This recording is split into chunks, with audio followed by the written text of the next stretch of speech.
I'd say one, less effort required for the finance team, not as much work to maintain standard cost. And the other one I would say is better decision making. So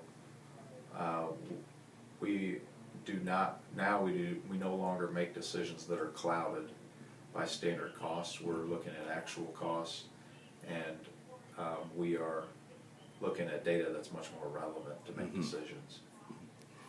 And the third reason is that people throughout the organization understand accounting much better. So if you think about a traditional standard cost system, it's really only the accountants who understand that.